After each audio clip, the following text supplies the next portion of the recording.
وعلى آله وأصحابه أجمعين. رب اشرح لي صدري ويسر لي أمري واحلل عقدة من لساني يفقهوا قولي. أما بعد. Yang saya hormati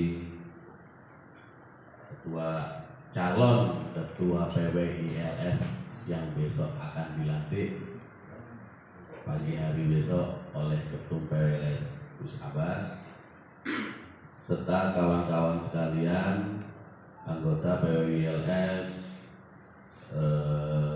Kecamatan Pondok Gede, serta ada Banser di sini juga di depan masih. Pada malam ini sedikit kita mengupas tentang peran ulama Nusantara dalam membidani lahirnya Pancasila sebagai dasar negara bangsa Indonesia. Kenapa kita ambil tema itu? Sebenarnya tema itu adalah di tanggal 1 Juni hari lahir Pancasila. Kita coba kembali mengingat sejarah peran ulama Nusantara dalam membidani lahirnya Pancasila sebagai dasar negara bangsa Indonesia, yang pada kali ini akan dinarasumberي oleh Gus Asrul. Beliau dari Surabaya, sejarawan muda dan nanti beliau muassis Nahdlatul Ulama. Untuk itu, waktu dan tempat untuk Gus Asrul kami persilakan. Bismillahirrahmanirrahim. Assalamualaikum warahmatullahi wabarakatuh. Yang saya hormati rekan-rekan juga saudara saya di PWI. Nah, ini Dongking ini promo. Kak Sandi. Dongking. Saya berharap dari pertemuan ini, saya berharap sekali pertemuan ini menjadi sebuah masukan atau pelajaran ataupun edukasi bagi kita semua tentang apa yang dikatakan, apa yang dimaksud dengan sebuah sejarah. Polemik-polemik NASA, polemik-polemik pembelokan sejarah. Saya tidak akan berbicara tentang polemik NASA dulu, karena ini akan menjadi sebuah polemik besar ketika semua pada mengaku tujuannya Muslim. Saya akan membahas tentang sejarah. Apa sih hubungan antara ulama dan ulama refleksitas, ulama-ulama ahli sunnah wal jamaah dalam perjuangan dan pergerakan beliau-beliau sampai akhirnya Indonesia ini bisa merdeka. Jadi memang sejarah ini sebenarnya itu adalah sebuah grand design. Bagaimana caranya menghilangkan jati diri bangsa. Ada seorang penulis yang bernama Yuri Lina ini, dia mengupas tentang the architecture atau the architects of deception. Dan di situ ada yang namanya the secret history of Illumination. Jadi memang ada sejarah-sejarah atau gerakan-gerakan terselubung tapi terstruktur. Kita dulu, saya dulu ini saya yakin dulu sudah mengenyam yang namanya pendidikan sejarah P4, PSBB dan sebagainya. Tapi kenapa hari ini ketika saya sebut aja menteri yang bernama Nadiem Makarim itu menghilangkan kurikulum sejarah, akhirnya ini sampai mengimbas kepada generasi hari ini ketidaktahuan tentang sejarah, maka kita gampang untuk dibelokkan sejarah. Kalau seandainya yang berbicara itu public figure, maka sejarah itu dianggap soft atau benar. Tapi ketika yang berbicara itu seorang yang memang bukan public figure, akhirnya berbicara sopo unsur, sopo sini, siapa kami. Nah, ini memang ada gerakan-gerakan terselubung terhadap itu. Kemudian pada perang dunia kedua itu ada seorang perdana menteri Jerman itu berbicara tentang ilusi efek kebenaran. Jadi kebohongan yang disampaikan beratus-ratus kali sampai beribu-ribu kali itu akan menjadi sebuah kebenaran. Karena apa? Karena kepentingan politik atau kekuasaan. Contoh, pasti dari rekan-rekan PWI ini pernah melihat maupun Banser maupun Badan Usaha pernah melihat film Rambo. Hanya one man show, single man, tapi bisa mengalahkan tentara Vietcong yang banyak. Tapi pada kenyataannya yang ditulis oleh media-media massa pada waktu itu, Amerika itu kalah. Nah ini kan sebenarnya itu propaganda atau framing yang dilakukan supaya itu Amerika adalah negara superior, hanya mengirimkan seorang Rambo dari pasukan khusus itu menang dengan Vietcong. Sama, banyak pembelokan sejarah itu karena memang ketidaktahuan kita terhadap sejarah. Banyak. Kemarin ada pertemuan antara Kiai Imad, Profesor Endar Gombong, terus kemudian nah itu menampilkan siapa yang membuat simbol Garuda. Saya berbicara masalah itu. Saya ingin tahu, apa kita tidak pernah melihat situs yang ada di Pasisiran atau Sendanggur? Pernah ke Sendanggur? Di situ ada simbol Garuda, dan itu adalah simbolnya Dewa Wisnu. Dan itu sepenjak Erlangga itu sudah ada. Kok mau tiba-tiba muncul ada seseorang yang mengakui bahwa beliaulah yang membuat Garuda, tapi sebenarnya bukan. Jadi rentetan apa yang disampaikan, apa sih perannya ulama terhadap lahirnya Pancasila? Ya. Di situ sebenarnya ada putra dari Yai Hasim, Yai Wakil. Tapi sebenarnya gurunya Bung Karno itu siapa? Insinyur Soekarno. Pasti akan bilang Bos Cokro Aminoto. Bung Karno di mana? Di masa-masa beliau didikan, waktu beliau sampai mendapatkan ideologi nasionalis itu di Surabaya. Semakun itu juga besar di SI dan kemudian mendirikan PKI di Semarang. Karena ini memang berdasarkan data sumber primernya. Semua pergerakan itu ada di Surabaya. Baik dari Nahdlatul Ulama itu tidak ujung-ujungnya menjadi Nahdlatul Ulama. Saya singkat cerita bahwasanya semua itu diawali dari peran saudagar yang punya duit. Nggak mungkin seorang ulama itu mendirikan organisasi dengan mengundang para ulama-ulama ataupun saudagar-saudagar maupun mengundang para tokoh-tokoh ideologi waktu itu. Tidak bekerja sama dengan yang namanya saudagar. Contoh, Yai Wahab Abdul Wahab Ashulo ini setelah pulang dari Mekah akhir 1913, beliau pulang dan berdiskusi dengan beberapa tokoh Surabaya, tokoh muda waktu itu, antara lain Yai Ridwan Abdullah, Yai Alwi bin Abdul Aziz, kemudian Yai Mas Mansur. Apa yang dipikirkan mereka berdua? Hari ini terjadi. Hari ini terjadi rendahnya tingkat pendidikan, akhirnya menyebabkan kita ini tidak berpikir secara bijak dan logis dan rasional. Kemudian menurutnya akidah, bukan akidah di bawah Yai Wahab pulang ke Jombang, kemudian idenya ini diterapkan di Surabaya, tidak. Mana yang lebih mendekati penurunan akidah itu di kota atau di Surabaya atau di desa? Pasti akan menyebut kota, karena di situ ada sebuah tempat memang di mana sirkulasi keuangan, perdagangan dan sebagainya ini tidak lepas dari zaman waktu para wali itu dakwah. Wonten lagu ya, wonten lagu itu ada lagu tentang Sunan Ampel terkenal moli-moli. Nah ini moli-moli yang baik.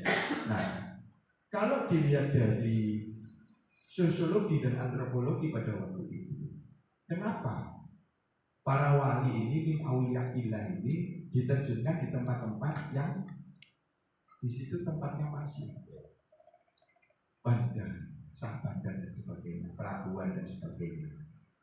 Kalau di situ ada perdagangan, sirkulasi perekonomian, maka di situ ada yang namanya molimo. Kalau sudah menjual hasil dagangnya, kok kalau tidak mabuk, judi, yang main perempuan. Nah itu sudah hal yang wajar sebenarnya. Contoh Sunan Derajat, Sunan Bonang, Raden Maksud Ibrahim, Raden Muhammad Qasim itu ditempatkan di Bandar Sidayu atau Pasisiran yang sekarang jadi Pasiran. Sunan Giri sebelumnya diawali oleh Raja Pandita atau kakaknya Sunan Ampel dan Malik Ibrahim. Karena di sana itu bandar-bandar itu memang identik dengan yang namanya molimo. Nah, struktur dasar awalnya kenapa sampai lahirnya Pancasila, apakah Insinyur Soekarno itu tidak belajar tentang ilmu agama, tidak belajar tentang ideologi dan sebagainya? Nanti dia belajar. Nah, akhirnya terakumulasi di situ. Kenapa? Saya kemarin sempat tanya di grup Wali Songo, apa sih yang melandasi dasar yang melandasi kenapa sampai lahirnya Pancasila? Kalau itu awal mula adalah lahirnya Pancasila adalah ideologi dari beberapa orang, ide dari beberapa orang. Tapi sebenarnya tidak. Kalau Indonesia mau merdeka dan membentuk sebuah negara, maka atribut-atribut hukum tata negara harus dipenuhi, termasuk dasar negara. Dan Pancasila bukan pilar, tapi dasar negara. Mulai dari hubungan vertikal sampai hubungan horizontal. Nah, ketika ada pembalikan itu akhirnya disepakati yang harus dilebih dulukan adalah hubungan manusia dengan Tuhannya. Kalau di Pancasila itu ketuhanan yang Maha Esa. Ya. Kalau di syahadat itu asyhadu alla ilaha illallah, tidak ada Tuhan selain Allah. Sama sebenarnya Esa. Tapi karena di Indonesia ini multi agama dan sebagainya, maka dipilih jalan Tuhan, ketuhanan gitu. Bukan Tuhan, ketuhanan. Nah kemudian pada sila kedua itu kemanusiaan yang adil. Ini ada hubungannya dengan manusia. Jadi ketika doktrinisasi yang dilakukan baik itu dalam sebuah pengkaderan, itu sebuah hal yang tidak bagus. Karena apa? Ketika kita menghadapi seseorang atau kita memberikan materi narasumber, kalau kita memanusiakan seseorang, maka kita harus melihat apa yang dilakukan oleh para wali. Memanusiakan manusia, sehingga kita bisa beradab, kita bisa adil, kita bisa bijak. Karena contoh Rasulullah itu apapun yang dilakukan oleh penduduk Quraisy terhadap Rasulullah, apa yang dilakukan Rasulullah? Hanya tersenyum. Karena boleh. Tapi ketika tahu ya selesai. Itu tata cara dakwah yang bijak. Kita di apapun, ya ngaku dan wawan ya sedikit bulan. Kalau tidak ada seseorang yang bilang bahwa Wali Songo itu kamu karena dan dari jalur perempuan, nah ini akhirnya memacu kita, memotivasi kita untuk menggali sejarah, belajar sejarah. Lalu kita telat saja nih. Kita telat sebenarnya. Mereka sudah menguasai naskah-naskah itu sehingga mampu membelokkan. Karena tidak tahu kita. Kita kembali ke pertanyaan. Sebenarnya persatuan umat atau persatuan Indonesia, kalau dalam struktur keulamaan ini adalah persatuan umat. Persatuan umat ini bagaimana hari ini seorang yang Wahid Hasyim itu pernah membuat tulisan, cuman baru dibukukan itu sekitar tahun 2000-an. Beliau menulis judulnya itu Mengapa Memilih NU. Nah, itu ada salah satu perspektif yang memang beliau garis bawahi, bahwasanya kaum misionaris atau orientalis waktu itu tidak suka dengan kalau umat ini bersatu menjalankan ibadah Islam yang sebenarnya. Akhirnya terjadi pelemahan di antara kaum mayoritas dan penguatan di kaum minoritas. Nah, ini zamannya Fir'aun sudah ada nih. Itu sudah ada. Ini yang dimaksud persatuan Indonesia. Nah, kalau kita berbicara ulama, berarti kita berbicara tentang umat ya, untuk kiai dan santri. Nggak mau. Karena nanti akhirnya sami'na wa ata'na. Kalau ulama dan umat itu ulama itu masih bisa menerima sebuah kritik. Tapi kalau kiai dan santri akan menggunakan teori pondok pesantren seperti itu. Akhirnya terjadi sekarang raja-raja kecil. Yang keempat, musyawarah. Yang keempat musyawarah, perwakilan dan perwakilan itu. Nah, itu sebenarnya ada. Makanya kiai-kiai Nahdlatul Ulama merefleksikan sebuah ide atau gagasan itu tidak melalui wahmenso atau ngapunten, ini saya membedakan antara perspektif organisasi waktu itu dengan apa yang diamini sekarang dan diyakini oleh Nahdien dan Nahdien. Kalau NU itu berdiri karena Yai Hasyim, ngapunten, saya mohon maaf, sebenarnya ada beda perspektif dengan tadi saya sampaikan. Menerima tongkat dan tasbih dari Yai Khalil Bangkalan melalui Yai As'ad Samsul Harib. Akhirnya saya bertanya, oke, silakan. Tapi saya boleh bertanya enggak?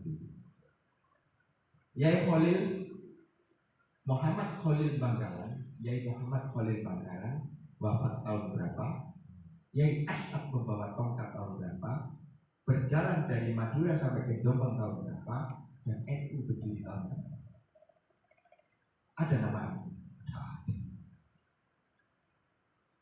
Saya sempat berdiskusi dengan cucunya Yai Umar Budi, Mas Abdul Hakam itu cucunya beliau. Kenapa Kiai Mas Ali tidak menggunakan Nahdlatul Wathon untuk organisasi ulama tersebut? Saya bilang, kalau Nahdlatul Wathon itu personnya atau legalitas hukumnya jelas, karena bergerak dalam bidang pendidikan. Tapi kalau ini adalah organisasi yang dibentuk oleh ulama, umarok dan saudara, maka di sini tujuannya sudah berbeda. Ini untuk gerakan semesta.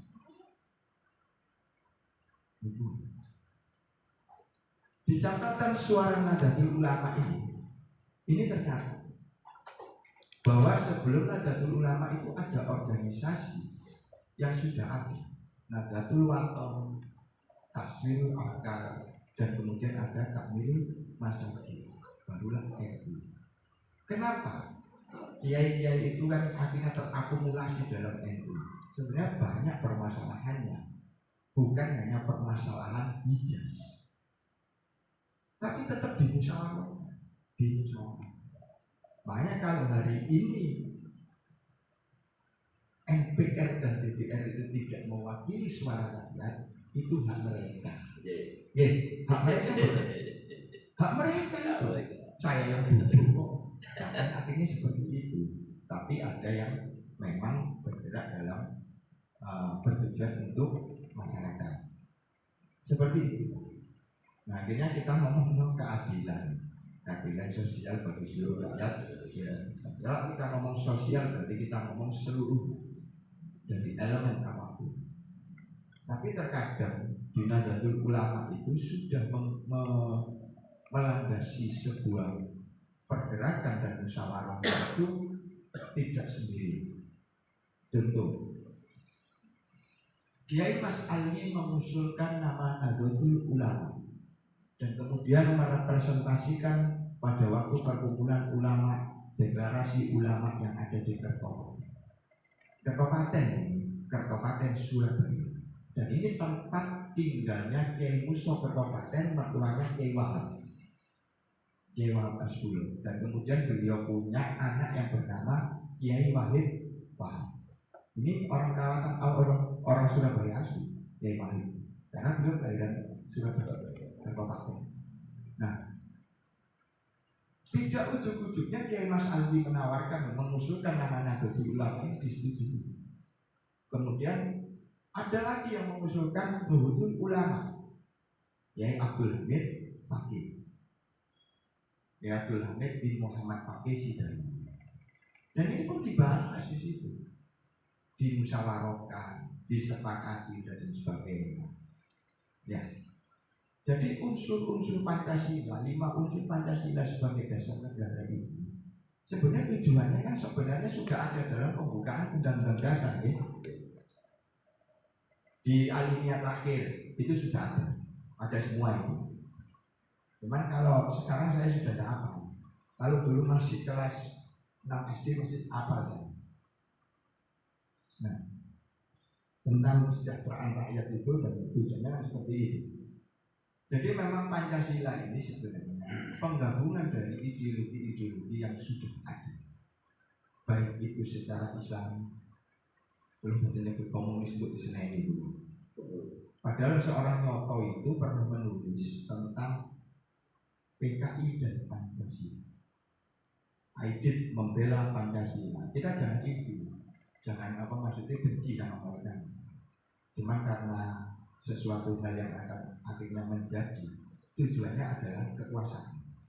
Sama yang dilakukan ketika ada teror bom dan sebagainya di Surabaya yang ditulis oleh The Gram di New Surabaya itu tahun 1935 itu ada akumulasi kejadian-kejadian ketika pergerakan dan perjuangan yang ada di Surabaya. Intinya itu ada teror-teror bom yang dilakukan oleh pemuda rakyat, serikat buruh, itu sering. Nah, refleksitas ulama-ulama itu ya tergabung dalam ini.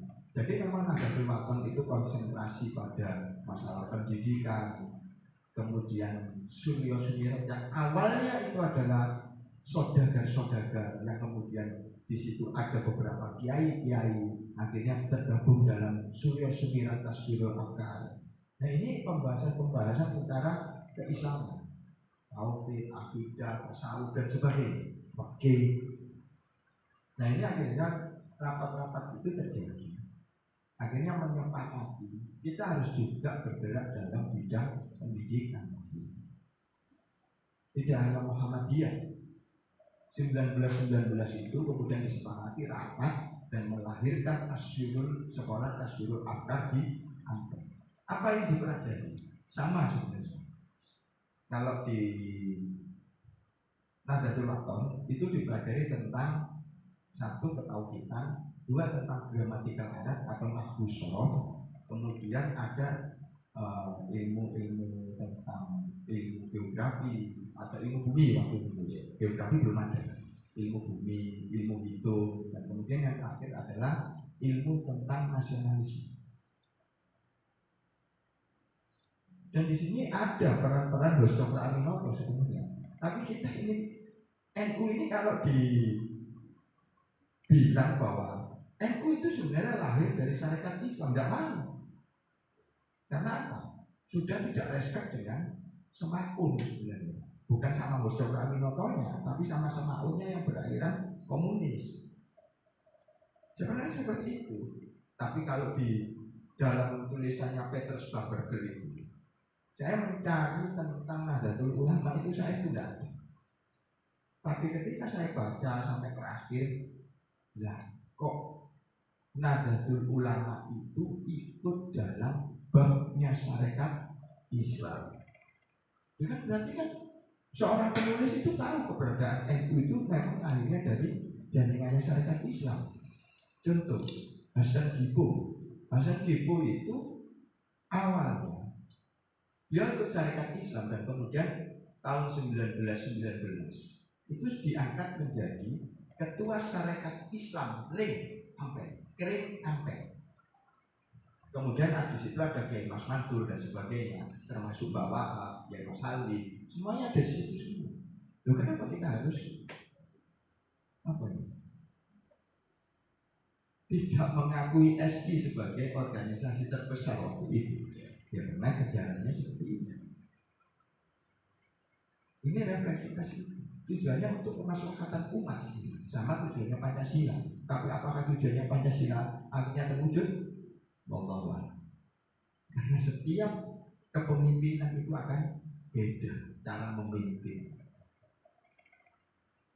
Insinyur Soekarno beda, Soeharto beda, Habibie juga beda, Abdurrahman Wahid juga beda. Ya, Susilo Bambang Megawati, Susilo Bambang Yudhoyono, Joko Widodo, Prabowo, ini ada style-style yang berbeda. Tidak sedikit-sedikit kita hujat karena mereka itu melakukan kesalahan. Dan semua kalau seumpama terus seperti ini, ya akhirnya saya sematkan bahwa kan duduk Indonesia itu hanya bisa menghujat. Ya, tidak penting. Kalau pun ini disepakati, ya sudah, beliau adalah presiden Republik Indonesia yang harus didukung oleh semua rakyat Indonesia. Kalau ada pencalon lagi, baru kebubuhan nggak apa-apa. Kontestasi. Nah itu kontestasi itu Kontestasi itu tidak ada masalah. Karena kebubuhan lu nggak apa-apa. Tapi buat kontestasi. Tapi ketika sudah selesai kontestasi itu ya selesai, harus kita dukung. Itu tujuan Pancasila. Pancasila ini kan dalam unsur nasionalisme ada nasionalis, agama, sains komunis ini kok akhirnya apa ya?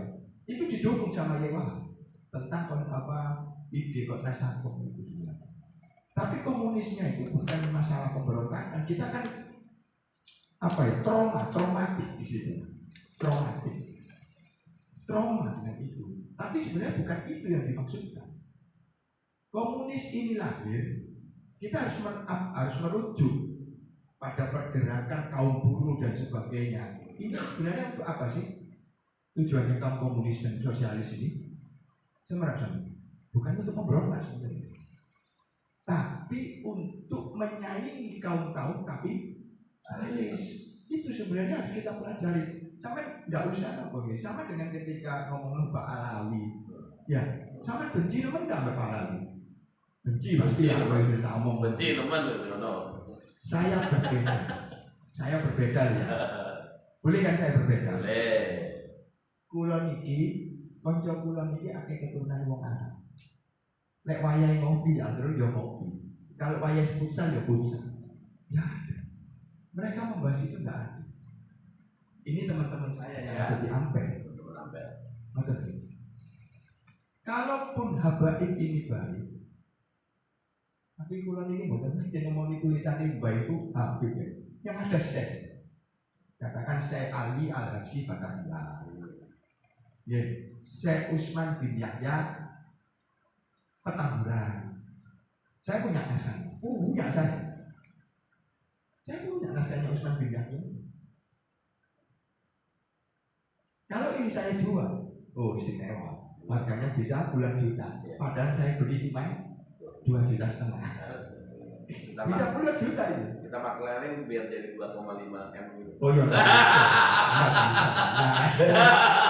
Nah, jadi kita harus fair.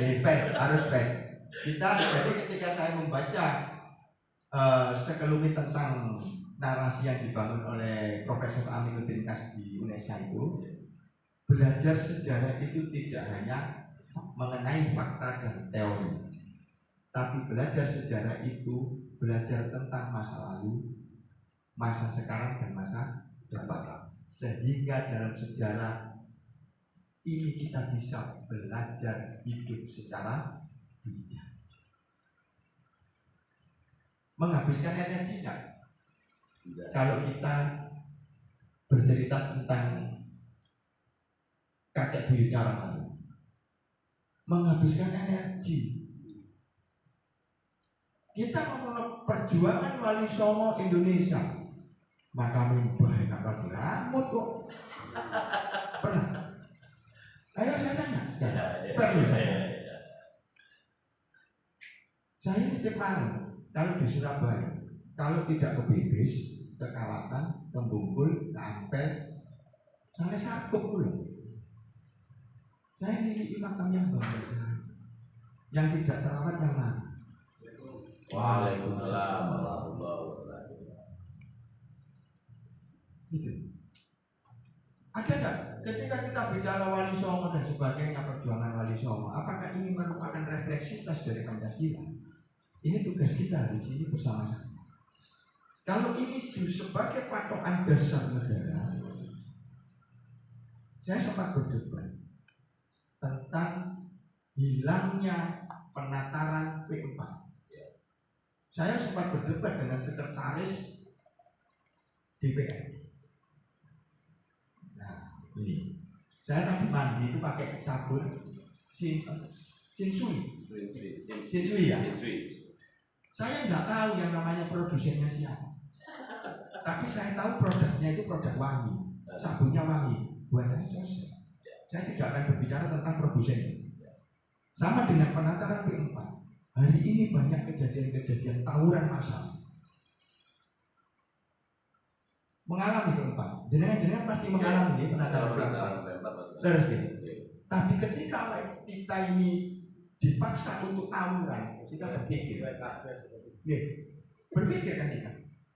Padahal jangan dilihat siapa produsennya, jangan ini adalah produk siapa. Tapi kita melihat manfaat produk ini seperti apa. Jadi PWI ini tidak harus.